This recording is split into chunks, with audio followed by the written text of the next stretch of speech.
ਖਬਰਾਂ ਦੇ ਬੁਲੇਟਿਨ ਦੇ ਸਪਾਂਸਰ ਨੇ ਰੀਅਲਟਰ ਗੁਰਜਤਿੰਦਰ ਸਿੰਘ ਰੰਧਾਵਾ। ਹਰ ਤਰ੍ਹਾਂ ਦੀ ਪ੍ਰਾਪਰਟੀ ਖਰੀਦਣ ਤੇ ਵੇਚਣ ਲਈ ਤੁਸੀਂ ਕਾਲ ਕਰ ਸਕਦੇ ਹੋ।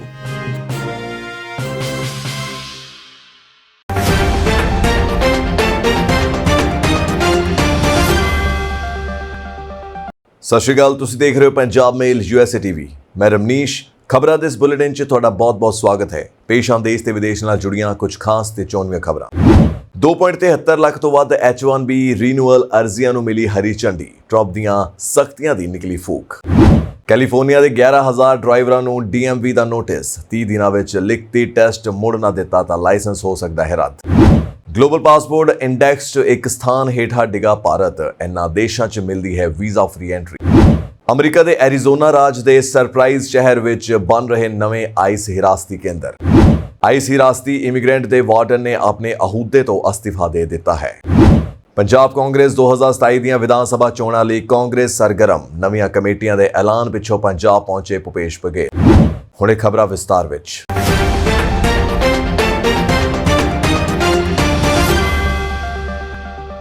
ਅਮਰੀਕੀ ਰਾਸ਼ਟਰਪਤੀ ਡੋਨਾਲਡ ਟਰੰਪ ਨੇ ਪ੍ਰਸ਼ਾਸਨ ਵੱਲੋਂ H1B ਵੀਜ਼ਾ ਨਿਯਮਾਂ ਨੂੰ ਸਖਤ ਕਰਨ ਦੀ ਲਗਾਤਾਰ ਕੋਸ਼ਿਸ਼ਾਂ ਦੇ ਬਾਵਜੂਦ ਮੌਜੂਦਾ ਵਿੱਤੀ ਸਾਲ ਵਿੱਚ ਵੀਜ਼ਾ ਰੀਨਿਊਅਲ ਨਵੀਨਕਰਨ ਦੇ ਮਾਮਲਿਆਂ ਵਿੱਚ ਇਤਿਹਾਸਕ ਉਛਾਲ ਦੇਖਣ ਨੂੰ ਮਿਲ ਰਿਹਾ ਹੈ। ਇੱਕ ਤਾਜ਼ਾ ਰਿਪੋਰਟ ਅਨੁਸਾਰ ਵਿੱਤੀ ਸਾਲ 2026 ਦੌਰਾਨ ਅਮਰੀਕਾ ਵਿੱਚ ਹੁਨਰਮੰਦ ਵਿਦੇਸ਼ੀ ਕਾਮਿਆਂ ਦੇ ਵੀਜ਼ਾ ਰੀਨਿਊਅਲ ਦੀ ਗਿਣਤੀ ਹੁਣ ਤੱਕ ਦੇ ਸਭ ਤੋਂ ਉੱਚੇ ਪੱਧਰ ਤੇ ਪਹੁੰਚਣ ਦੀ ਉਮੀਦ ਹੈ। ਅਮਰੀਕੀ citizenship and immigration services USCIS ਦੇ ਅੰਕੜਿਆਂ ਦੇ ਵਿਸ਼ਲੇਸ਼ਣ ਮੁਤਾਬਿਕ ਅਕਤੂਬਰ 2025 ਤੋਂ ਸ਼ੁਰੂ ਹੋਏ ਵਿੱਤੀ ਸਾਲ 2026 ਦੇ ਪਹਿਲੇ 9 ਮਹੀਨਿਆਂ ਵਿੱਚ ਹੀ 2,73,026 ਅਰਜ਼ੀਆਂ ਨੂੰ ਕੰਟੀਨਿਊਇੰਗ ਇੰਪਲੋਇਮੈਂਟ ਜਾਰੀ ਰੁਜ਼ਗਾਰ ਤਹਿਤ ਪ੍ਰਵਾਨਗੀ ਦਿੱਤੀ ਗਈ ਹੈ। ਇਹ ਅੰਕੜਾ ਵਿੱਤੀ ਸਾਲ 2025 ਦੀ ਕੁੱਲ ਗਿਣਤੀ 2,91,542 ਦੇ ਬਹੁਤ ਕਰੀਬ ਹੈ, ਜਦਕਿ ਮੌਜੂਦਾ ਸਾਲ ਦੇ ਅਜੇ 3 ਮਹੀਨੇ ਬਾਕੀ ਹਨ। ਟਰੰਪ ਪ੍ਰਸ਼ਾਸਨ ਦੇ H1B ਸਿਸਟਮ ਦੇ ਸਖਤ ਬਣਾਉਣ ਲਈ ਕਈ ਕਦਮ ਚੁੱਕੇ ਹਨ। ਸਰਕਾਰ ਨੇ ਅਮਰੀਕਾ ਤੋਂ ਬਾਹਰੀ ਅਪਲਾਈ ਕਰਨ ਵਾਲੇ ਕਾਮਿਆਂ ਲਈ 1 ਲੱਖ ਅਮਰੀਕੀ ਡਾਲਰ ਦੀ ਫੀਸ ਲਗਾਉਣ ਦਾ ਪ੍ਰਸਤਾਵ ਦਿੱਤਾ ਹੈ, ਪਰ ਜੂਨ ਵਿੱਚ ਇੱਕ ਫੈਡਰਲ ਜੱਜ ਦੇ ਇਸ ਫੈਸਲੇ ਤੇ ਰੋਕ ਲਗਾ ਦੇ ਕੇ ਸਰਕਾਰ ਨੂੰ ਵੱਡਾ ਝਟਕਾ ਦਿੱਤਾ ਸੀ। ਇਸ ਤੋਂ ਇਲਾਵਾ ਸਰਕਾਰ ਲਾਟਰੀ ਸਿਸਟਮ ਨੂੰ ਖਤਮ ਕਰਕੇ ਵੱਧ ਤਨਖਾਹ ਨਾਲ ਬਿਨੇਕਾਰਾਂ ਨੂੰ ਪਹਿਲ ਦੇਣ ਦੀ ਨੀਤੀ ਤੇ ਵੀ ਕੰਮ ਕਰ ਰਹੀ ਹੈ। ਰੀਨਿਊਅਲ ਦਾ ਮਤਲਬ ਮਾਹਿਰਾਂ ਦਾ ਸਪਸ਼ਟ ਕੀਤਾ ਹੈ ਕਿ ਇਹ ਰਿਕਾਰਡ ਅੰਕੜੇ ਨਵੇਂ ਕਾਮਿਆਂ ਦੇ ਨਹੀਂ ਸਗੋਂ ਉਹਨਾਂ ਲੋਕਾਂ ਦੇ ਹਨ ਜੋ ਪਹਿਲਾਂ ਹੀ ਅਮਰੀਕਾ ਵਿੱਚ ਮੌਜੂਦ ਹਨ। ਇਸ ਸ਼੍ਰੇਣੀ ਦੇ ਵੀਜ਼ਾ ਦੀ ਮਿਆਦ ਵਧਾਉਣਾ, ਨੌਕਰੀ ਬਦਲਣਾ ਅਤੇ ਸਟੇਟਸ ਵਿੱਚ ਹੋਰ ਸੌਦਾ ਸ਼ਾਮਲ ਹਨ। ਖਾਸ ਗੱਲ ਇਹ ਹੈ ਕਿ ਜਿੱਥੇ ਨਵੇਂ H1B ਵੀਜ਼ਿਆਂ ਲਈ 85,000 ਦੀ ਸਾਲਾਨਾ ਸੀਮਾ ਹੁੰਦੀ ਹੈ, ਉੱਥੇ ਰੀਨਿਊਅਲ ਅਰਜ਼ੀਆਂ ਦੀ ਅਜਿਹੀ ਕੋਈ ਪਾਬੰਦੀ ਨਹੀਂ ਹੈ। ਕੁਝ ਇਮੀਗ੍ਰੇਸ਼ਨ ਮਾਹਿਰਾਂ ਦੇ ਅਨੁਸਾਰ ਇਹਨਾਂ ਅੰਕੜਿਆਂ ਨੂੰ ਸਾਵਧਾਨੀ ਨਾਲ ਪੜ੍ਹਨ ਦੀ ਲੋੜ ਹੈ। ਇਹ ਅੰਕੜੇ ਮਨਜ਼ੂਰਸ਼ੁਦਾ ਅਰਜ਼ੀਆਂ ਦੇ ਹਨ, ਨਾ ਕਿ ਨਵੇਂ ਵੀਜ਼ਾ ਧਾਰਕਾਂ ਦੇ। ਗੌਰਤਲਬ ਹੈ ਕਿ H1B ਵੀਜ਼ਾ ਪ੍ਰੋਗਰਾਮ ਭਾਰਤੀ ਤਕਨੀਕੀ ਮਾਹਿਰਾਂ ਵਿੱਚ ਬਹੁਤ ਮਸ਼ਹੂਰ ਹੈ। ਇਹ ਅਮਰੀਕੀ ਕੰਪਨੀਆਂ ਦੇ ਟੈਕਨੋਲੋਜੀ, ਸਿਹਤ ਸੰਭਾਲ, ਇੰਜੀਨੀਅਰਿੰਗ ਅਤੇ ਵਿਗਿਆਨਿਕ ਖੋਜ ਵਰਗੇ ਖੇਤਰਾਂ ਵਿੱਚ ਵਿਦੇਸ਼ੀ ਪੇਸ਼ੇਵਰਾਂ ਨੂੰ ਨਿਯੁਕਤ ਕਰਨ ਦੀ ਇਜਾਜ਼ਤ ਦਿੰਦਾ ਹੈ। USA ਟੈਕ ਵਰਕਰਸ ਦੇ ਸੰਸਥਾਪਕ ਕੇਵਿਨ ਲੀਨ ਅਨੁਸਾਰ ਭਾਵੇਂ ਜਨਤਾ 85,000 ਦੀ ਸੀਮਾ ਬਾਰੇ ਸੁਣਦੀ ਹੈ, ਪਰ ਅਸਲ ਵਿੱਚ ਕੰਮ ਕਰ ਰਹੇ H1B ਵੀਜ਼ਾ ਕਾਮਿਆਂ ਦੀ ਗਿਣਤੀ ਇਸ ਤੋਂ ਕਈ ਗੁਣਾ ਜ਼ਿਆਦਾ ਹੈ। ਮਾਹਰਾਂ ਦਾ ਮੰਨਣਾ ਹੈ ਕਿ ਇਹਨਾਂ ਅੰਕੜਿਆਂ ਤੋਂ ਪਤਾ ਲੱਗਦਾ ਹੈ ਕਿ ਅਮਰੀਕੀ ਲੇਬਰ ਮਾਰਕੀਟ ਵਿੱਚ H1B ਵੀਜ਼ਾ ਕਾਮਿਆਂ ਦੀ ਮੰਗ ਅਜੇ ਵੀ ਬਰਕਰਾਰ ਹੈ ਅਤੇ ਪ੍ਰਣਾਲੀ ਦਾ ਵੱਡਾ ਹਿੱਸਾ ਸਾਲਾਨਾ ਸੀਮਾ ਤੋਂ ਬਾਹਰ ਕੰਮ ਕਰ ਰਿਹਾ ਹੈ। ਸੈਕਰਾਮੈਂਟੋ ਕੈਲੀਫੋਰਨੀਆ ਦੇ ਜਿਹੜੇ ਕਰੀਬ 11,000 ਡਰਾਈਵਰਾਂ ਨੂੰ ਰਾਜ ਦੇ ਮੋਟਰ ਵਾਹਨ ਵਿਭਾਗ DMV ਵੱਲੋਂ ਨੋਟਿਸ ਭੇਜੇ ਗਏ ਹਨ, ਜਿਨ੍ਹਾਂ ਵਿੱਚ ਉਹਨਾਂ ਦੇ 30 ਦਿਨਾਂ ਦੇ ਅੰਦਰ ਲਿਖਤੀ ਡਰਾਈਵਿੰਗ ਗਿਆਨ ਪ੍ਰਕਿਰਿਆ ਨੌਲੇਜ ਟੈਸਟ ਯਾਨੀ ਕਿ ਮੁੜ ਦੇਣ ਲਈ ਕਿਹਾ ਗਿਆ ਹੈ। ਜੇ ਪ੍ਰਭਾਵਿਤ ਡਰਾਈਵਰ ਨਿਰਧਾਰਿਤ ਸਮੇਂ ਵਿੱਚ ਟੈਸਟ ਪਾਸ ਨਹੀਂ ਕਰਦੇ ਤਾਂ ਉਹਨਾਂ ਦਾ ਡਰਾਈਵਿੰਗ ਲਾਇਸੈਂਸ ਰੱਦ ਕਰ ਦਿੱਤਾ ਜਾ ਸਕਦਾ ਹੈ। DMV ਨੇ ਪੁਸ਼ਟੀ ਕੀਤੀ ਹੈ ਕਿ ਇਹ ਨੋਟਿਸ ਉਹਨਾਂ ਲੋਕਾਂ ਨੂੰ ਭੇਜੇ ਗਏ ਹਨ ਜਿਨ੍ਹਾਂ ਦੇ ਜੁਲਾਈ 2025 ਤੋਂ ਅਪ੍ਰੈਲ 2026 ਦੇ ਦਰਮਿਆਨ ਲਿਖਤੀ ਪ੍ਰੀਖਿਆ ਦਿੱਤੀ ਸੀ। ਵਿਭਾਗ ਦਾ ਕਹਿਣਾ ਹੈ ਕਿ ਇਹਨਾਂ ਪ੍ਰੀਖਿਆਵਾਂ ਦੀ ਜਾਂਚ ਦੌਰਾਨ ਕੁਝ ਗੜਬੜੀਆਂ ਸਾਹਮਣੇ ਆਈਆਂ, ਜਿਸ ਕਾਰਨ ਟੈਸਟਾਂ ਦੀ ਭਰੋਸੇਯੋਗਤਾ ਦੇ ਸਵਾਲ ਖੜੇ ਹੋਏ ਅਤੇ ਪ੍ਰਭਾਵਿਤ ਉਮੀਦਵਾਰਾਂ ਨੂੰ ਦੁਬਾਰਾ ਪ੍ਰੀਖਿਆ ਦੇਣ ਲਈ ਕਿਹਾ ਗਿਆ ਹੈ। ਹਾਲਾਂਕਿ ਵਿਭਾਗ ਨੇ ਇਹ ਵੀ ਨਹੀਂ ਕਿਹਾ ਕਿ ਹਰ ਪ੍ਰਭਾਵਿਤ ਵਿਅਕਤੀ ਦੇ ਨਕਲ ਕੀਤੀ ਜਾਂ ਕਿਸੇ ਧੋਖਾਧੜੀ ਵਿੱਚ ਸ਼ਾਮਲ ਸੀ। ਸੈਕਰਾਮੈਂਟੋ ਦੇ ਇੱਕ ਡਰਾਈਵਰ ਜਿਸ ਨੂੰ ਇਹ ਨੋਟਿਸ ਮਿਲਿਆ ਨੇ ਮੀਡੀਆ ਨਾਲ ਗੱਲਬਾਤ ਕਰਦੇ ਕਿਹਾ, ਮੈਨੂੰ ਪੂਰਾ ਯਕੀਨ ਹੈ ਕਿ ਮੈਂ ਕੋਈ ਨਕਲ ਨਹੀਂ ਕੀਤੀ। ਉਸਨੇ ਇਹ ਵੀ ਕਿਹਾ ਹੈ ਕਿ ਉਸ ਨੂੰ ਇਹ ਨਹੀਂ ਦੱਸਿਆ ਗਿਆ ਹੈ ਕਿ ਉਸ ਦੇ ਟੈਸਟ ਵਿੱਚ ਅਸਲ ਗੜਬੜ ਕੀ ਹੈ। DMV ਵੱਲੋਂ ਭੇਜੇ ਗਏ ਪੱਤਰ ਵਿੱਚ ਸਪਸ਼ਟ ਹਦਾਇਤਾਂ ਦਿੱਤੀਆਂ ਗਈਆਂ ਹਨ ਕਿ ਪ੍ਰਭਾਵਿਤ ਡਰਾਈਵਰ ਪਹਿਲਾਂ ਅਪਾਇੰਟਮੈਂਟ ਬੁੱਕ ਕਰਨ, ਕਿਉਂਕਿ ਇਸ ਪ੍ਰਕਿਰਿਆ ਲਈ ਵਾਕ-ਇਨ ਦੀ ਇਜਾਜ਼ਤ ਨਹੀਂ ਹੋਵੇਗੀ। ਟੈਸਟ ਦੇ ਦਿਨ ਉਹਨਾਂ ਨੂੰ DMV ਦਾ ਅਸਲੀ ਨੋਟਿਸ ਨਾਲ ਲਿਆਉਣ ਦੀ ਲਾਜ਼ਮੀ ਹੋਵੇਗਾ। ਵਿਭਾਗ ਨੇ ਚੇਤਾਵਨੀ ਦਿੱਤੀ ਹੈ ਕਿ 30 ਦਿਨਾਂ ਦੇ ਅੰਦਰ ਟੈਸਟ ਦੇਣ ਦਾ ਜਾਂ ਫੇਲ ਹੋਣ ਦੀ ਸੂਰਤ ਵਿੱਚ ਡਰਾਈਵਿੰਗ ਲਾਇਸੈਂਸ ਰੱਦ ਕੀਤਾ ਜਾ ਸਕਦਾ ਹੈ। ਗਲੋਬਲ ਪਾਸਪੋਰਟ ਇੰਡੈਕਸ ਯਾਨੀ ਕਿ ਸੂਚਕ ਅੰਕ 'ਚ ਭਾਰਤ ਪਿਛਲੇ ਸਾਲ ਦੇ ਮੁਕਾਬਲੇ ਇੱਕ ਸਥਾਨ ਡਿੱਗ ਕੇ 125ਵੇਂ ਸਥਾਨ ਤੇ ਪੁੱਜ ਗਿਆ ਹੈ। ਗਲੋਬਲ ਸਿਟੀਜ਼ਨ ਸੋਲਿਊਸ਼ਨ ਵੱਲੋਂ ਜਾਰੀ 5ਵੀਂ ਸਾਲਾਨਾ ਰਿਪੋਰਟ ਨੇ ਦੱਸਿਆ ਗਿਆ ਹੈ ਕਿ ਭਾਰਤ ਤੋਂ ਪਹਿਲਾਂ ਨਾਮੀਬੀਆ 124ਵੇਂ ਸਥਾਨ ਤੇ ਹੈ, ਉੱਥੇ ਹੀ ਜਿਹੜੀ ਅਜ਼ਰਬਾਈਜਾਨ ਦੇ 126ਵੇਂ ਸਥਾਨ ਤੇ ਹੈ। ਜ਼ਿਆਦਾਤਰ passport ranking visa free travel ਦੇ ਆਧਾਰ ਤੇ ਤੈਅ ਕੀਤੀ ਜਾਂਦੀ ਹੈ, ਪਰ ਗਲੋਬਲ ਪਾਸਪੋਰਟ ਇੰਡੈਕਸ 'ਚ ਪਾਸਪੋਰਟ ਦੀ ਜਿਹੜੀ ਮਜ਼ਬੂਤੀ, ਗਲੋਬਲ ਮੋਬਿਲਿਟੀ, ਨਿਵੇਸ਼ ਦੀ ਸਮਰੱਥਾ ਅਤੇ ਜੀਵਨ ਦੀ ਗੁਣਵੱਤਾ ਨੂੰ ਧਿਆਨ 'ਚ ਰੱਖ ਕੇ ਤੈਅ ਕੀਤੀ ਜਾਂਦੀ ਹੈ। 2021 ਦੇ ਮੁਕਾਬਲੇ 'ਚ 2 ਸਥਾਨਾਂ ਦਾ ਸੁਧਾਰ। ਇਸ ਰੈਂਕਿੰਗ 'ਚ ਕੁੱਲ 197 ਦੇਸ਼ 'ਚੋਂ ਭਾਰਤ 125ਵੇਂ ਸਥਾਨ ਤੇ ਹੈ। ਪਿਛਲੇ ਸਾਲ ਭਾਰਤ 124ਵੇਂ ਸਥਾਨ ਤੇ ਸੀ, ਉੱਥੇ ਹੀ 2021 'ਚ 127ਵੇਂ ਰੈਂਕ ਤੇ ਸੀ। ਅਜਿਹੇ 'ਚ 2021 ਤੋਂ ਹੁਣ ਤੱਕ ਦੇ ਰਿਕਾਰਡ ਤੋਂ ਗੈਰ ਕਰੀਏ ਤਾਂ ਭਾਰਤ ਦੀ ਸਥਿਤੀ 'ਚ 2 ਸਥਾਨਾਂ ਦਾ ਸੁਧਾਰ ਹੋਇਆ ਹੈ। ਇਸ ਤੋਂ ਇਲਾਵਾ ਭਾਰਤ ਦਾ ਕੰਪੋਜ਼ਿਟ ਸਕੋਰ ਵੀ 45.1 ਤੇ ਪੁੱਜ ਗਿਆ ਹੈ। ਰਿਪੋਰਟ ਮੁਤਾਬਿਕ ਭਾਰਤ 26 ਦੇਸ਼ਾਂ ਦੇ ਲੋਕਾਂ ਨੂੰ ਵੀਜ਼ਾ ਫ੍ਰੀ ਐਂਟਰੀ ਦਿੰਦਾ ਹੈ। ਇਹਨਾਂ 'ਚ ਭੂਟਾਨ, ਜਮੈਕਾ, ਮਕਾਓ, ਨੇਪਾਲ, ਫਲਸਤੀਨ, ਟਿਊਨੀਸ਼ੀਆ ਅਤੇ ਅੰਗੋਲਾ ਸ਼ਾਮਲ ਹਨ। ਉੱਥੇ ਹੀ ਭਾਰਤ ਦੇ ਲੋਕਾਂ ਨੂੰ ਹਾਲੇ ਤੱਕ 88 ਦੇਸ਼ਾਂ ਦੇ ਵੀਜ਼ੇ ਦੀ ਲੋੜ ਪੈਂਦੀ ਹੈ, ਜਿਨ੍ਹਾਂ 'ਚੋਂ ਅਮਰੀਕਾ, UK, ਜਰਮਨੀ, ਫਰਾਂਸ, ਚੀਨ ਅਤੇ UAE ਵੀ ਸ਼ਾਮਲ ਹਨ। ਸਵੀਡਨ ਟੌਪ ਦੇ ਗਲੋਬਲ ਪਾਸਪੋਰਟ ਇੰਡੈਕਸ 'ਚ ਸਭ ਤੋਂ ਟੌਪ ਤੇ ਸਵੀਡਨ ਹੈ। ਇਸ ਤੋਂ ਬਾਅਦ Switzerland, Finland, Germany, Netherlands, Denmark, Ireland, UK, Norway ਅਤੇ ਸਿੰਗਾਪੁਰ ਦਾ ਸਥਾਨ ਹੈ। ਕਿਸ ਸਥਾਨ ਤੇ ਹਨ ਭਾਰਤ ਦੇ ਗੁਆਂਢੀ? ਭਾਰਤ ਦਾ ਜਿਹੜਾ ਗੁਆਂਢੀ ਦੇਸ਼ ਚੀਨ ਇਸ ਰੈਂਕਿੰਗ 'ਚ 104 ਦੇ ਵਾਲੇ ਸਥਾਨ ਤੇ ਹੈ, ਤੇ ਉੱਥੇ ਹੀ ਬੰਗਲਾਦੇਸ਼ 166, ਨੇਪਾਲ 164 ਅਤੇ ਪਾਕਿਸਤਾਨ 188ਵੇਂ ਸਥਾਨ ਤੇ ਹੈ। ਪਾਕਿਸਤਾਨ ਦਾ ਨਾਂ ਸਭ ਤੋਂ ਹੇਠਲੇ ਸਥਾਨ ਵਾਲੇ ਦੇਸ਼ਾਂ ਵਿੱਚ ਸ਼ਾਮਲ ਹੈ। ਅਮਰੀਕਾ ਦੇ ਐਰੀਜ਼ੋਨਾ ਰਾਜ ਦੇ ਸਰਪ੍ਰਾਈਜ਼ ਸ਼ਹਿਰ ਵਿੱਚ ਬਣ ਰਹੇ ਨਵੇਂ ਆਈਸ ਹਿਰਾਸਤੀ ਕੇਂਦਰ ਦੇ ਨਿਰਮਾਣ ਤੇ ਅਦਾਲਤੀ ਕਾਰਵਾਈ ਤੋਂ ਬਾਅਦ ਅਸਥਾਈ ਰੋਕ ਲਗਾ ਦਿੱਤੀ ਗਈ ਹੈ। ਇਹ ਰੋਕ ਉਸ ਸਮੇਂ ਲਗਾਈ ਜਿਵੇਂ ਕਿ ਲਾਗੂ ਰਹੇਗੀ ਜਦੋਂ ਤੱਕ ਪ੍ਰੋਜੈਕਟ ਨਾਲ ਜੁੜੀ ਵਾਤਾਵਰਣੀ ਸਮੀਖਿਆ ਦੀ ਜਿਹੜੀ ਪ੍ਰਕਿਰਿਆ ਪੂਰੀ ਨਹੀਂ ਹੋ ਜਾਂਦੀ। ਮਾਮਲੇ ਵਿੱਚ ਦਲੀਲ ਦਿੱਤੀ ਗਈ ਸੀ ਕਿ ਹਿਰਾਸਤੀ ਕੇਂਦਰ ਦਾ ਨਿਰਮਾਣ ਸ਼ੁਰੂ ਕਰਨ ਤੋਂ ਪਹਿਲਾਂ ਵਾਤਾਵਰਣ ਤੇ ਪੈਣ ਵਾਲੇ ਪ੍ਰਭਾਵਾਂ ਦਾ ਪੂਰਾ ਮੁਲਾਂਕਣ ਕਰਨਾ ਕਾਨੂੰਨੀ ਤੌਰ ਤੇ ਲਾਜ਼ਮੀ ਹੈ। ਇਸ ਤੋਂ ਬਾਅਦ ਅਦਾਲਤ ਵਿੱਚ ਹੋਈ ਕਾਰਵਾਈ ਦੌਰਾਨ ਸੰਬੰਧਿਤ ਧਿਰਾਂ ਦੇ ਸਹਿਮਤੀ ਦਿੱਤੀ ਗਈ ਤੇ ਸਮੀਖਿਆ ਪੂਰੀ ਹੋਣ ਤੱਕ ਨਿਰਮਾਣ ਦਾ ਕੰਮ ਅੱਗੇ ਨਹੀਂ ਵਧਾਇਆ ਜਾਵੇਗਾ। ਇਹ ਹਿਰਾਸਤੀ ਕੇਂਦਰ ਗੈਰ ਕਾਨੂੰਨੀ ਤੌਰ ਤੇ ਅਮਰੀਕਾ ਵਿੱਚ ਰਹਿ ਰਹੇ ਜਾਂ ਇਮੀਗ੍ਰੇਸ਼ਨ ਕਾਰਵਾਈ ਦਾ ਸਾਹਮਣਾ ਕਰ ਰਹੇ ਲੋਕਾਂ ਨੂੰ ਰੱਖਣ ਲਈ ਬਣਾਇਆ ਜਾ ਰਿਹਾ ਹੈ। ਇਸ ਪ੍ਰੋਜੈਕਟ ਨੂੰ ਲੈ ਕੇ ਸਥਾਨਕ ਵਸਨੀਕਾਂ ਅਤੇ ਕੁਝ ਸਮਾਜਿਕ ਸੰਗਠਨਾਂ ਵੱਲੋਂ ਵੀ ਚਿੰਤਾਵਾਂ ਪ੍ਰਗਟ ਕੀਤੀਆਂ ਜਾ ਰਹੀਆਂ ਹਨ। ਫਿਲਹਾਲ ਇਹ ਵੀ ਸਪਸ਼ਟ ਨਹੀਂ ਕੀਤਾ ਗਿਆ ਕਿ ਵਾਤਾਵਰਣੀ ਸਮੀਖਿਆ ਕਦੋਂ ਪੂਰੀ ਹੋਵੇਗੀ ਅਤੇ ਨਿਰਮਾਣ ਦਾ ਕੰਮ ਦੁਬਾਰਾ ਕਦੋਂ ਸ਼ੁਰੂ ਕੀਤਾ ਜਾਵੇਗਾ। ਇਸ ਲਈ ਇਹ ਪ੍ਰੋਜੈਕਟ ਫਿਲਹਾਲ ਰੋਕਿਆ ਗਿਆ ਹੈ। ਅਮਰੀਕਾ ਦੇ ਇੰਡੀਆਨਾ ਸੂਬੇ ਤੋਂ ਇੱਕ ਅਹਿਮ ਖਬਰ ਸਾਹਮਣੇ ਆਈ ਹੈ। ਇੰਡੀਆਨਾ ਦੀ ਮਿਆਮੀ ਕਰੈਕਸ਼ਨਲ ਫੈਸਿਲਿਟੀ, ਜਿੱਥੇ ਸੈਂਕੜੇ ਆਈਸ ਹਿਰਾਸਤੀ ਇਮੀਗ੍ਰੈਂਟ ਰੱਖੇ ਜਾਂਦੇ ਹਨ, ਦੇ ਵਾਰਡਨ ਨੇ ਆਪਣੇ ਅਹੁਦੇ ਤੋਂ ਅਸਤੀਫਾ ਦੇ ਦਿੱਤਾ ਹੈ। ਵਾਰਡਨ ਬ੍ਰਾਇਨ ਇੰਗਲਿਸ਼ ਨੇ ਕਿਹਾ ਹੈ ਕਿ ਉਹਨਾਂ ਨੇ ਇਹ ਫੈਸਲਾ ਆਪਣੀ ਮਰਜ਼ੀ ਨਾਲ ਲਿਆ ਹੈ ਅਤੇ ਹੁਣ ਉਹ ਆਪਣੇ ਕੈਰੀਅਰ ਵਿੱਚ ਨਵਾਂ ਅਧਿਆਇ ਸ਼ੁਰੂ ਕਰਨਾ ਚਾਹੁੰਦੇ ਹਨ। ਉਹਨਾਂ ਨੇ ਦੱਸਿਆ ਹੈ ਕਿ ਜਦੋਂ ਉਹਨਾਂ ਦੇ 4 ਸਾਲ ਪਹਿਲਾਂ ਇਹ ਜ਼ਿੰਮੇਵਾਰੀ ਸੰਭਾਲੀ ਸੀ, ਉਸ ਵੇਲੇ ਜੇਲ੍ਹ ਵਿੱਚ ਸਟਾਫ ਦੀ ਕਮੀ, ਕੋਵਿਡ ਤੋਂ ਬਾਅਦ ਦੀਆਂ ਮੁਸ਼ਕਲਾਂ ਅਤੇ ਪ੍ਰਬੰਧਕੀ ਚੁਣੌਤੀਆਂ ਸਨ, ਜਿਨ੍ਹਾਂ ਨੂੰ ਉਹਨਾਂ ਦੀ ਟੀਮ ਦੇ ਕਾਫੀ ਹੱਦ ਤੱਕ ਸੁਧਾਰਿਆ। ਇਹ ਅਸਤੀਫਾ ਉਹ ਸਮੇਂ ਆਇਆ ਜਦੋਂ ਇਸ ਹਿਰਾਸਤੀ ਕੇਂਦਰ ਨੂੰ ਲੈ ਕੇ ਕਈ ਵਿਵਾਦ ਚੱਲ ਰਹੇ ਹਨ ਤੇ ਇਸ ਨਾਲ ਦੌਰਾਨ ਇੱਥੇ ਕੁਝ ਹਿਰਾਸਤੀ ਕੈਦੀਆਂ ਦੀ ਮੌਤ ਤੋਂ ਬਾਅਦ ਮਨੁੱਖੀ ਅਧਿਕਾਰ ਸੰਸਥਾਵਾਂ ਤੇ ਕਈ ਕਾਂਗਰਸੀ ਮੈਂਬਰ ਨੇ ਹਿਰਾਸਤੀ ਦੀਆਂ ਸਥਿਤੀਆਂ, ਡਾਕਟਰੀ ਸਹੂਲਤਾਂ ਅਤੇ ਕੈਦੀਆਂ ਦੀ ਸੁਰੱਖਿਆ ਤੇ ਗੰਭੀਰ ਸਵਾਲ ਉਠਾਏ ਸਨ। ਹਾਲਾਂਕਿ ਵਾਰਡਨ ਦੇ ਅਸਤੀਫੇ ਨਾਲ ਅਮਰੀਕਾ ਦੀ ਇਮੀਗ੍ਰੇਸ਼ਨ ਨੀਤੀ ਜਾਂ ਆਈਸ ਦੀ ਕਾਰਵਾਈ ਵਿੱਚ ਕਿਸੇ ਤੁਰੰਤ ਤਬਦੀਲੀ ਦਾ ਐਲਾਨ ਨਹੀਂ ਕੀਤਾ ਗਿਆ। ਇਹ ਇੱਕ ਪ੍ਰਸ਼ਾਸਕੀ ਤਬਦੀਲੀ ਹੈ, ਪਰ ਇਸ ਨਾਲ ਆਈਸ ਹਿਰਾਸਤੀ ਕੇਂਦਰਾਂ ਦੇ ਪ੍ਰਬੰਧਨ ਅਤੇ ਜਵਾਬਦੇਹੀ ਨੂੰ ਲੈ ਕੇ ਚਰਚਾ ਹੋਰ ਤੇਜ਼ ਹੋਣ ਦੀ ਸੰਭਾਵਨਾ ਹੈ। ਫਿਲਹਾਲ ਇੰਡੀਆਨਾ ਡਿਪਾਰਟਮੈਂਟ ਆਫ ਕਰੈਕਸ਼ਨਲਜ਼ ਵੱਲੋਂ ਨਵੇਂ ਵਾਰਡਨ ਦੀ ਨਿਯੁਕਤੀ ਅਤੇ ਅੰਤਰੀਮ ਪ੍ਰਬੰਧ ਕੀਤੇ ਜਾਣ ਦੀ ਉਮੀਦ ਹੈ। ਪੰਜਾਬ ਵਿੱਚ ਕਾਂਗਰਸ ਪਾਰਟੀ ਦੀਆਂ ਨਵੀਆਂ ਗਠਿਤ ਕਮੇਟੀਆਂ ਦੇ ਐਲਾਨ ਤੋਂ ਬਾਅਦ ਅੱਜ ਆਲ ਇੰਡੀਆ ਕਾਂਗਰਸ ਕਮੇਟੀ ਯਾਨੀ ਕਿ AICC ਦੇ ਪੰਜਾਬ ਮਾਮਲਿਆਂ ਦੇ ਇੰਚਾਰਜ ਭੁਪੇਸ਼ ਬਘੇਲ ਸੂਬੇ ਦੇ ਦੌਰ ਤੇ ਪਹੁੰਚੇ ਹਨ। ਇਸ ਅਹਿਮ ਦੌਰੇ ਦੇ ਜਿਹੜੇ ਮੁੱਖ ਮਕਸਦ ਨਵੀਆਂ ਕਮੇਟੀਆਂ ਦੇ ਚੇਅਰਪਰਸਨਾਂ, ਕੋ-ਚੇਅਰਪਰਸਨਾਂ ਅਤੇ ਸਮੂਹ ਮੈਂਬਰਾਂ ਨਾਲ ਬਾਰੀਕੀ ਨਾਲ ਵਿਚਾਰ ਵਟਾਂਦਰਾ ਕਰਨਾ, ਉਹਨਾਂ ਦੀਆਂ ਭਵਿੱਖੀ ਯੋਜਨਾਵਾਂ ਨੂੰ ਸੰਭਾਲਣਾ ਅਤੇ 2027 ਦੀਆਂ ਪੰਜਾਬ ਵਿਧਾਨ ਸਭਾ ਚੋਣਾਂ ਲਈ ਇੱਕ ਮਜ਼ਬੂਤ ਅਤੇ ਵਿਆਪਕ ਜਿਹੜਾ ਰੋਡ ਮੈਪ ਕਾਰਜ ਯੋਜਨਾ ਤਿਆਰ ਕਰਨਾ ਹੈ।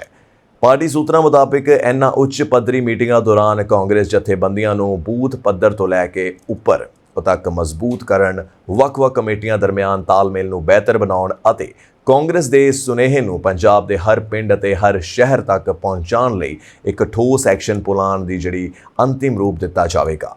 ਸੀਨੀਅਰ ਲੀਡਰਸ਼ਿਪ ਨਾਲ ਮੀਟਿੰਗਾਂ ਦਾ ਦੌਰ ਆਪਣੇ ਇਸ ਦੌਰੇ ਦੌਰਾਨ ਪੰਜਾਬ ਇੰਚਾਰਜ ਭੁਪੇਸ਼ ਬਘੇਲ ਵੱਲੋਂ ਕਮੇਟੀ ਮੁਖੀਆਂ, ਸੂਬੇ ਦੇ ਸੀਨੀਅਰ ਆਗੂਆਂ ਅਤੇ ਜਥੇਬੰਦਕ ਅਹੁਦੇਦਾਰਾਂ ਨਾਲ ਲਗਾਤਾਰ ਕਈ ਅਹਿਮ ਮੀਟਿੰਗਾਂ ਕੀਤੀਆਂ ਜਾਣਗੀਆਂ। ਇਹਨਾਂ ਬੈਠਕਾਂ ਦਾ ਇੱਕੋ ਇੱਕ ਮੁੱਖ ਉਦੇਸ਼ ਪਾਰਟੀ ਦੇ ਜਥੇਬੰਦਕ ਢਾਂਚੇ ਨੂੰ ਇੰਨਾ ਚੁਸਤ ਦਰੁਸਤ ਅਤੇ ਚੋਣ ਤਿਆਰ ਬਣਾਉਣਾ ਹੈ ਜਿਸ ਨਾਲ ਕਾਂਗਰਸ ਪਾਰਟੀ 2027 ਦੀਆਂ ਵਿਧਾਨ ਸਭਾ ਚੋਣਾਂ ਵਿੱਚ ਪੂਰੀ ਤਾਕਤ ਨਾਲ ਉਤਰ ਕੇ ਪੰਜਾਬ ਦੀ ਸੱਤਾ ਵਿੱਚ ਮੁੜ ਵਾਪਸੀ ਕਰ ਸਕੇ। ਗੁਰਿੰਦਰਜੀਤ ਨੀਟਾ ਮਾਛੀਕੇ ਅਮਰੀਕਾ ਦੇ 250ਵੇਂ ਆਜ਼ਾਦੀ ਦਿਵਸ ਮੌਕੇ ਡੈਲਸ ਫੋਰਟ ਵਰਥ ਖੇਤਰ ਦੀਆਂ ਸਿੱਖ ਸੰਗਤਾਂ ਅਤੇ ਪੰਜਾਬੀ ਭਾਈਚਾਰੇ ਨੇ ਵੱਡੀ ਗਿਣਤੀ ਵਿੱਚ ਇਕੱਠੇ ਹੋ ਕੇ ਆਜ਼ਾਦੀ ਦਿਵਸ ਦੀ ਵਿਸ਼ਾਲ ਪਰੇਡ ਵਿੱਚ ਸ਼ਮੂਲੀਅਤ ਕੀਤੀ। 3 ਘੰਟਿਆਂ ਤੱਕ ਚੱਲੀ ਇਸ ਸ਼ਾਨਦਾਰ ਪਰੇਡ ਵਿੱਚ ਸਿੱਖ ਭਾਈਚਾਰੇ ਨੇ ਆਪਣੀਆਂ ਰਵਾਇਤੀ ਪੱਗਾਂ, ਅਮਰੀਕੀ ਝੰਡਿਆਂ ਅਤੇ ਜੋਸ਼ ਉਤਸ਼ਾਹ ਨਾਲ ਹਾਜ਼ਰੀ ਲਗਾ ਕੇ ਆਪਣੀ ਵੱਖਰੀ ਪਹਿਚਾਣ ਦਰਜ ਕਰਵਾਈ। ਪਰੇਡ ਦੌਰਾਨ ਲਗਭਗ 2.5 ਲੱਖ ਤੋਂ ਵੱਧ ਲੋਕਾਂ ਨੇ ਹਾਜ਼ਰੀ ਰਹੀ। ਰਸਤੇ 'ਚ ਵੱਖ-ਵੱਖ ਕੌਮਾਂ ਦੇ ਲੋਕਾਂ ਨੇ ਸਿੱਖ ਭਾਈਚਾਰੇ ਦਾ ਤਾੜੀਆਂ ਵਜਾ ਕੇ ਸਵਾਗਤ ਕੀਤਾ ਅਤੇ ਉਹਨਾਂ ਦੇ ਅਨੁਸ਼ਾਸਨ, ਪਹਿਰਾਵੇ ਅਤੇ ਦੇਸ਼ ਪ੍ਰੇਮ ਦੀ ਖੁੱਲ੍ਹ ਕੇ ਸ਼ਲਾਘਾ ਕੀਤੀ। ਸਮਾਗਮ ਵਿੱਚ ਸ਼ਾਮਲ ਸਿੱਖ ਆਗੂਆਂ ਨੇ ਕਿਹਾ ਹੈ ਕਿ ਪੱਗ ਸਿੱਖਾਂ ਦੀ ਸ਼ਾਨ ਅਤੇ ਪਹਿਚਾਣ ਹੈ, ਜਿਸ ਨੂੰ ਮਾਣ ਨਾਲ ਧਾਰਨ ਕਰਕੇ ਅਜਿਹੇ ਰਾਸ਼ਟਰੀ ਸਮਾਗਮਾਂ ਵਿੱਚ ਸ਼ਾਮਲ ਹੋਣਾ ਨਾ ਸਿਰਫ ਆਪਣੇ ਧਾਰਮਿਕ ਅਤੇ ਸੱਭਿਆਚਾਰਕ ਵਿਰਸੇ ਨੂੰ ਉਜਾਗਰ ਕਰਦਾ ਹੈ, ਸਗੋਂ ਅਮਰੀਕਾ ਪ੍ਰਤੀ ਆਪਣੀ ਵਫਾਦਾਰੀ ਅਤੇ ਸਾਂਝੇਦਾਰੀ ਦਾ ਹੀ ਪ੍ਰਗਟਾਵਾ ਕਰਦਾ ਹੈ। ਪਰੇਡ ਵਿੱਚ ਪੰਜਾਬੀ ਭਾਈਚਾਰੇ ਦੀ ਸ਼ਾਨਦਾਰ ਭਾਗੀਦਾਰੀ ਨੇ ਇਹ ਸੰਦੇਸ਼ ਦਿੱਤਾ ਹੈ ਕਿ ਸਿੱਖ ਅਤੇ ਪੰਜਾਬੀ ਅਮਰੀਕੀ ਸਮਾਜ ਦਾ ਅਟੁੱਟ ਹਿੱਸਾ ਹਨ ਅਤੇ ਦੇਸ਼ ਦੀ ਤਰੱਕੀ, ਵਿਭਿੰਨਤਾ ਅਤੇ ਏਕਤਾ ਨੂੰ ਹੋਰ ਮਜ਼ਬੂਤ ਕਰਨ ਲਈ ਹਮੇਸ਼ਾ ਯੋਗਦਾਨ ਪਾਉਂਦੇ ਰਹਿਣਗੇ। 4 ਜੁਲਾਈ ਦਾ ਇਹ ਇਤਿਹਾਸਕ ਸਮਾਗਮ ਹਾਜ਼ਰ ਸੰਗਤਾਂ ਲਈ ਮਾਣ ਅਤੇ ਯਾਦਗਾਰ ਪਲ ਬਣ ਗਿਆ।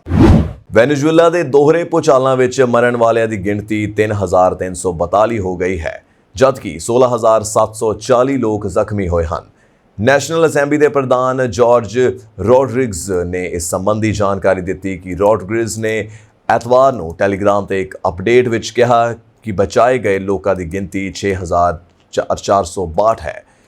ਸਿਨਹੂਆ ਨਿਊਜ਼ ਏਜੰਸੀ ਦੀ ਰਿਪੋਰਟ ਅਨੁਸਾਰ ਇੱਕ ਅਧਿਕਾਰਤ ਰਿਪੋਰਟ ਵਿੱਚ ਕਿਹਾ ਗਿਆ ਹੈ ਕਿ 17,345 ਲੋਕ ਬੇਘਰ ਵੀ ਹੋ ਗਏ ਹਨ। ਅਪਡੇਟ ਦੇ ਅਨੁਸਾਰ 24 ਜੂਨ ਨੂੰ 7.2 ਅਤੇ 7.5 ਤੀਬਰਤਾ ਵਾਲੇ ਭੂਚਾਲ ਤੋਂ ਬਾਅਦ ਵੈਨੇਜ਼ੁਏਲਾ ਵਿੱਚ 995 ਝਟਕੇ ਦਰਜ ਕੀਤੇ ਗਏ ਹਨ। ਅਧਿਕਾਰੀਆਂ ਨੇ ਵਿਸਥਾਪਿਤ ਅਤੇ ਪ੍ਰਭਾਵਿਤ ਲੋਕਾਂ ਦੀ ਸਹਾਇਤਾ ਲਈ 80 ਅਸਥਾਈ ਕੈਂਪ ਵੀ ਸਥਾਪਿਤ ਕੀਤੇ ਹਨ। ਸ਼ਨੀਵਾਰ ਦੇ ਅਪਡੇਟ ਦੇ ਅਨੁਸਾਰ 29,567 ਬਚਾਅ ਕਰਮਚਾਰੀ ਬਚੇ ਹੋਏ ਲੋਕਾਂ ਦੀ ਭਾਲ ਲਈ ਤਾਇਨਾਤ ਹਨ, ਜਿਨ੍ਹਾਂ ਵਿੱਚ ਵਿਦੇਸ਼ਾਂ ਤੋਂ 3,281 ਕਰਮਚਾਰੀ ਸ਼ਾਮਲ ਹਨ। ਇਸ ਦੌਰਾਨ ਵੈਨੇਜ਼ੁਏਲਾ ਦੇ ਕਾਰਜਕਾਰੀ ਰਾਸ਼ਟਰਪਤੀ ਡੈਲਸੀ ਰੋਡਰਿਗਜ਼ ਨੇ ਪਹਿਲਾਂ 24 ਜੂਨ ਨੂੰ ਦੇਸ਼ ਵਿੱਚ ਆਏ ਸ਼ਕਤੀਸ਼ਾਲੀ ਭੂਚਾਲਾਂ ਦੇ ਪੀੜਤਾਂ ਨੂੰ ਸ਼ਰਧਾਂਜਲੀ ਦੇਣ ਲਈ 7 ਦਿਨਾਂ ਦੇ ਰਾਸ਼ਟਰੀ ਸੋਗ ਦਾ ਐਲਾਨ ਕੀਤਾ ਹੈ। ਦੂਜੇ ਪਾਸੇ ਵਿਦੇਸ਼ ਮੰਤਰਾਲੇ MEA ਦੁਆਰਾ ਐਕਸ ਤੇ ਸਾਂਝੇ ਕੀਤੇ ਗਏ ਵੀਡੀਓਜ਼ ਵਿੱਚ ਲੋਕ ਭਾਰਤੀ ਮੈਡੀਕਲ ਟੀਮ ਦੀ ਪ੍ਰਸ਼ੰਸਾ ਕਰਦੇ ਅਤੇ ਡਾਕਟਰੀ ਸਹਾਇਤਾ ਪ੍ਰਦਾਨ ਕਰਦੇ ਲਈ ਉਹਨਾਂ ਦਾ ਧੰਨਵਾਦ ਕਰਕੇ ਦਿਖਾਈ ਦੇਖੇ ਜਾ ਸਕਦੇ ਹਨ। ਭਾਰਤ ਦੇ ਵਿਨਾਸ਼ਕਾਰੀ ਦੋਹਰੇ ਭੂਚਾਲਾਂ ਤੋਂ ਬਾਅਦ ਵੈਨੇਜ਼ੁਏਲਾ ਦਾ ਸਮਰਥਨ ਕਰਨ ਲਈ ਆਪਰੇਸ਼ਨ ਐਮਿਸਟੈਡ ਸ਼ੁਰੂ ਕੀਤਾ, ਜਿਸ ਵਿੱਚ ਕਈ ਜਾਨਾਂ ਗਈਆਂ ਅਤੇ ਦੇਸ਼ ਭਰ ਵਿੱਚ ਵਿਆਪਕ ਤਬਾਹੀ ਹੋਈ। ਪੰਜਾਬ ਦੇ ਮਸ਼ਹੂਰ ਮਨੁੱਖੀ ਅਧਿਕਾਰ ਕਾਰਕੁਨ ਯਾਨੀ ਕਿ human rights activist Jaswant Singh Khalra ਦੇ ਜੀਵਨ ਤੇ ਆਧਾਰਿਤ ਅਤੇ ਦਿਲਜੀਤ ਦੋਸਾਂਝ ਦੀ ਮੁੱਖ ਭੂਮਿਕਾ ਵਾਲੀ ਫਿਲਮ ਸਤਲੁਜ ਨੂੰ OTT ਪਲੇਟਫਾਰਮ ZEE5 ਤੋਂ ਵੀ ਹਟਾਏ ਜਾਣ ਮਗਰੋਂ ਪੰਜਾਬ ਵਿੱਚ ਇੱਕ ਵੱਡਾ ਸਿਆਸੀ ਵਿਵਾਦ ਯਾਨੀ ਕਿ ਪੋਲੀਟੀਕਲ ਕੰਟਰੋਵਰਸੀ ਛਿੜ ਗਈ ਹੈ।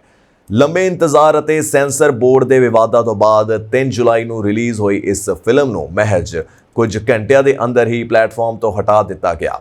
ਇਸ ਫੈਸਲੇ ਤੋਂ ਬਾਅਦ Shiromani Gurdwara Prabandhak committee SGPC, Shiromani Akali Dal SAD ਅਤੇ ਸ਼੍ਰੀ ਅਕਾਲ ਤਖਤ ਸਾਹਿਬ ਨੇ ਖੁੱਲ੍ਹ ਕੇ ਫਿਲਮ ਦੇ ਹੱਕ ਵਿੱਚ ਆਵਾਜ਼ ਬੁਲੰਦ ਕੀਤੀ ਹੈ।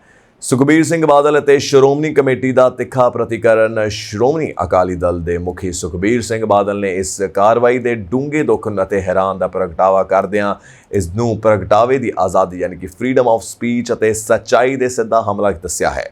ਉਹਨਾਂ ਨੇ ਸੋਸ਼ਲ ਮੀਡੀਆ ਤੇ ਲਿਖਿਆ ਹੈ ਕਿ ਪੰਜਾਬ ਦੇ ਦਰਦਨਾਕ ਇਤਿਹਾਸਕ ਅਤੇ ਬਹਾਦਰੀ ਨਾਲ ਦਿਖਾਉਣ ਵਾਲੀ ਅਤੇ ਜਸਵੰਤ ਸਿੰਘ ਖਾਲੜਾ ਦੀ ਮਹਾਨ ਕੁਰਬਾਨੀ ਨੂੰ ਯਾਦ ਕਰਨ ਵਾਲੀ ਫਿਲਮ ਨੂੰ ਇਸ ਤਰ੍ਹਾਂ ਮਨਮਾਨੇ ਢੰਗ ਨਾਲ ਚੁੱਪ ਨਹੀਂ ਕਰਵਾਇਆ ਜਾ ਸਕਦਾ। ਪੰਜਾਬ ਨੂੰ ਆਪਣੇ ਅਤੀਤ ਦੀ ਇਮਾਨਦਾਰੀ ਨਾਲ ਸਾਹਮਣੇ ਕਰਨ ਦਾ ਜਿਹੜਾ ਪੂਰਾ ਅਧਿਕਾਰ ਹੈ। ਤੇ ਦੂਜੇ ਪਾਸੇ ਸ਼੍ਰੋਮਣੀ ਕਮੇਟੀ ਦੇ ਮੁੱਖ ਸਕੱਤਰ ਕੁਲਵੰਤ ਸਿੰਘ ਮੰਨਣ ਨੇ ਪੰਜਾਬ ਦੇ ਨੌਜਵਾਨਾਂ ਨੂੰ ਇਹ ਫਿਲਮ ਦੇਖਣ ਦੀ ਅਪੀਲ ਕਰਦਿਆਂ ਕਿਹਾ ਹੈ ਕਿ ਇਹ ਇਤਿਹਾਸ ਦੀਆਂ ਅਸਲ ਘਟਨਾਵਾਂ ਯਾਨੀ ਕਿ ਟਰੂ ਇਵੈਂਟਸ ਨੂੰ ਸਾਹਮਣੇ ਲਿਆਉਂਦੀਆਂ ਹੈ। ਇਸ ਦੇ ਨਾਲ ਹੀ ਸ਼੍ਰੀ ਅਕਾਲ ਤਖਤ ਸਾਹਿਬ ਦੇ ਜਥੇਦਾਰ ਗਿਆਨੀ ਕੁਲਦੀਪ ਸਿੰਘ ਗੜਗੜ ਨੇ ਵੀ ਫਿਲਮ ਦਾ ਸਮਰਥਨ ਕੀਤਾ ਹੈ। 3 ਸਾਲਾਂ ਦੀ ਜੱਦੋ-ਜਹਿਦ ਅਤੇ 127 ਘੱਟ ਜ਼ਿਕਰਯੋਗ ਹੈ ਕਿ ਇਸ ਫਿਲਮ ਦਾ ਅਸਲ ਟਾਈਟਲ ਪੰਜਾਬ 95 ਸੀ, ਜਿਸ ਨੂੰ ਸਾਲ 2022 ਵਿੱਚ ਸਰਟੀਫਿਕੇਸ਼ਨ ਲਈ ਸੈਂਸਰ ਬੋਰਡ CBFC ਕੋਲ ਭੇਜਿਆ ਗਿਆ ਸੀ। ਫਿਲਮ ਦੇ ਮੇਕਰਸ ਮੁਤਾਬਕ ਸੈਂਸਰ ਬੋਰਡ ਨੇ ਇਸ ਵਿੱਚ 127 ਕੱਟਾਂ ਦੀ ਮੰਗ ਕੀਤੀ ਸੀ, ਜਿਸ ਕਾਰਨ ਇਹ ਪ੍ਰਕਿਰਿਆ ਲਗਭਗ 3 ਸਾਲ ਤੱਕ ਲਟਕਦੀ ਰਹੀ। ਆਖਰਕਾਰ ਨਾਮ ਬਦਲ ਕੇ ਸਤਲੁਜ ਦੇ ਰੂਪ ਵਿੱਚ ਇਸ ਨੂੰ ਰਿਲੀਜ਼ ਕੀਤਾ ਗਿਆ ਸੀ, ਜਿਸ ਨੂੰ ਦਰਸ਼ਕਾਂ ਵੱਲੋਂ ਬੇਹੱਦ ਪੋਜ਼ਿਟਿਵ ਰਿਸਪੌਂਸ ਮਿਲ ਰਿਹਾ ਹੈ। ਇਹ ਫਿਲਮ 1952 ਵਿੱਚ ਅੰਮ੍ਰਿਤਸਰ ਦੇ ਖਾਲੜਾ ਪਿੰਡ ਵਿੱਚ ਜਨਮੇ ਬੈਂਕ ਕਰਮਚਾਰੀ ਤੋਂ ਮਨੁੱਖੀ ਅਧਿਕਾਰੀ ਕਾਰਕੁਨ ਬਣੇ ਜਸਵੰਤ ਸਿੰਘ ਖਾਲੜਾ ਦੀ ਜ਼ਿੰਦਗੀ ਨੂੰ ਦਰਸਾਉਂਦੀ ਹੈ, ਜਿਨ੍ਹਾਂ ਨੇ ਪੰਜਾਬ ਵਿੱਚ ਗੈਰ ਕਾਨੂੰਨੀ ਕਤਲਾਂ ਅਤੇ ਗੁਪਤ ਸੰਸਕਾਰਾਂ ਦੇ ਮਾਮਲਿਆਂ ਨੂੰ ਨਿਡਰਤਾ ਨਾਲ ਬੇਨਕਾਬ ਕੀਤਾ ਸੀ। ਕੱਚੇ ਤੇਲ ਦੀਆਂ ਕੀਮਤਾਂ ਵਿੱਚ ਨਰਮੀ ਕਾਰਨ ਸੋਮਵਾਰ ਨੂੰ ਸ਼ੁਰੂਆਤੀ ਕਾਰੋਬਾਰ ਵਿੱਚ ਸੈਂਸੈਕਸ ਅਤੇ ਨਿਫਟੀ ਵਿੱਚ ਤੇਜ਼ੀ ਆਈ ਹੈ। ਵਿਦੇਸ਼ੀ ਨਿਵੇਸ਼ਕਾਂ ਵੱਲੋਂ ਤਾਜ਼ਾ ਖਰੀਦਾਰੀ ਨੇ ਘਰੇਲੂ ਸਟਾਕ ਮਾਰਕੀਟ ਵਿੱਚ ਸਕਾਰਾਤਮਕ ਰੁਝਾਨ ਨੂੰ ਵੀ ਮਜ਼ਬੂਤ ਕੀਤਾ। ਸ਼ੁਰੂਆਤੀ ਕਾਰੋਬਾਰ ਵਿੱਚ BSE ਸੈਂਸੈਕਸ 281.40 ਅੰਕ ਵੱਧ ਕੇ 78,051.3 ਤੇ ਪਹੁੰਚ ਗਿਆ, ਜਦੋਂ ਕਿ NSE ਨਿਫਟੀ 74.60 ਅੰਕ ਵੱਧ ਕੇ 24,347.5 ਤੇ ਪਹੁੰਚ ਗਿਆ। ਮੌਜੂਦਾ ਸਮੇਂ BSE ਸੈਂਸੈਕਸ 424.27 ਅੰਕ ਵੱਧ ਕੇ 78,188.18 ਤੇ ਪਹੁੰਚ ਗਿਆ, ਜਦਕਿ NSE ਨਿਫਟੀ 129.35 ਅੰਕ ਵੱਧ ਕੇ 24,400.200 ਤੇ ਪਹੁੰਚ ਗਿਆ। ਸੈਂਸੈਕਸ ਦੀਆਂ 30 ਕੰਪਨੀਆਂ ਵਿੱਚੋਂ Bharat Electronics, HDFC bank, Axis bank, ICICI bank, Bharti Airtel ਅਤੇ HCL ਟੈਕ ਸਭ ਤੋਂ ਵੱਧ ਲਾਭ ਪ੍ਰਾਪਤ ਕਰਨ ਵਾਲੇ ਸਨ।